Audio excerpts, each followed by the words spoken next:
Hi, my name is Chris Monk. I'm doing my second presentation for my Communications 319 class. This second presentation, I decided to find an article online done by the University of Michigan, and it talked about empowerment within the workplace. Um, it captured two perspectives of empowerment, one being social structure as well as the other being psychological, and it talked about the main key points, how it is embraced within a company, and then how sometimes it will not work and cannot be put in place by a company. I'll start off with social structure. Social structure, they talked about how it is a democratic style plan where it gives everybody throughout the workplace more power. From instead of having a top-down control, it gives the lower class employees power over the jobs that they perform day to day, as well as managers power to work closer with higher class employees as well as with the lower class employees, and it really kind of creates a full circle unit. Um, as well as it talks about giving authority and control of the resources there available at a workplace to all employees. And I think that this is one of the most key and essential portions to empowerment at the workplace.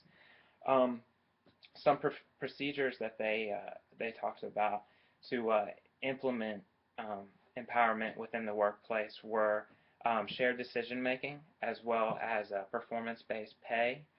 Um, these two, I think, are very highly important. People are all at a workplace to do the same thing, and that is to make a living in a career and to provide for their family. And so I believe that performance-based pay is a high incentive and can be one of the main factors into making a employee feel empowered. Whenever they do a good job, you expect to be rewarded, just as a higher end manager would be with bonuses and salaries and such. I believe that lower class, lower level managers and employees should feel those rewards too, and by feeling those rewards, it will then in turn give them incentive to work harder and do more efficient and more quality of work. Two other um, tactics are the open flow of information from the top down, letting all employees know everything there is to know about a project really helps with the cohesion within a team or a group of employees working together for the same goal, as well as leadership development. Not only teaching somebody their job, but to incorporate how they can expand upon their job and raise rise within the company from one job to the other and climb the ladder, as some people would say, in the corporate world.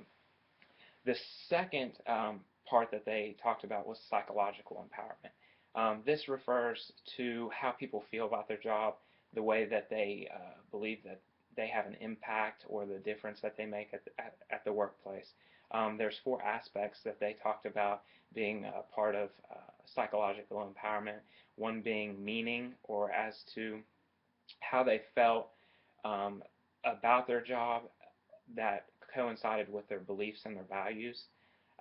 Then other competence, how well they felt that they could do their job, understanding the procedures and what exactly their job is for.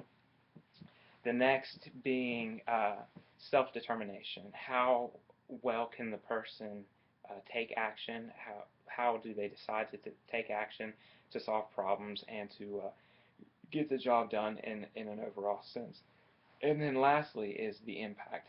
What impact does the employee have on the overall project of overall work or project that they are doing?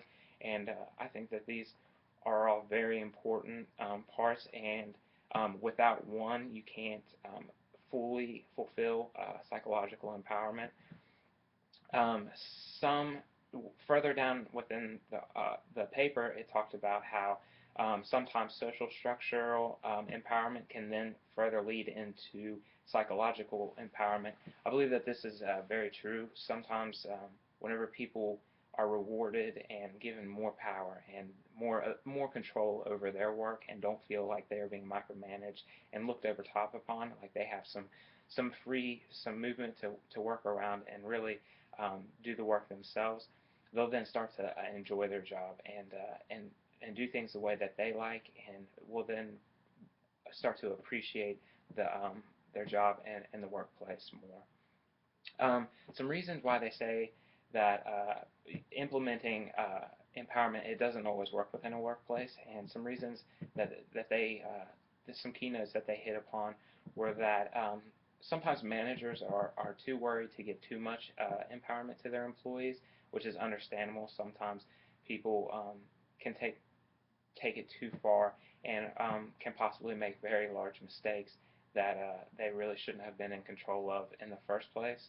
Other reasons why empowerment can be difficult to implement into a workplace is the amount of time that it takes. Implementing empowerment, it can be a complete cultural change to a workplace, and therefore can take a long time for it to really settle in and take a foothold within a company, and sometimes taking up to 5 years. And I can see how this could be quite a difficult task. Other smaller reasons as to why implementing empowerment within a workplace may not be as successful is sometimes employees just enjoy having instructions given and doing the task-to-task type day-to-day work, and are against having to make major decisions, or are uncomfortable with that kind of responsibility and so on. And so therefore, I can see how that could be an issue. Overall, this was a pretty good article, I believe. It talked a lot about the empowerment side from social. I feel like it hit a lot of things that we talked about throughout the class, dealing with giving employees more power and reign over their work and how they do so. So I believe that this was a very good article to report on. And that is it. Thank you.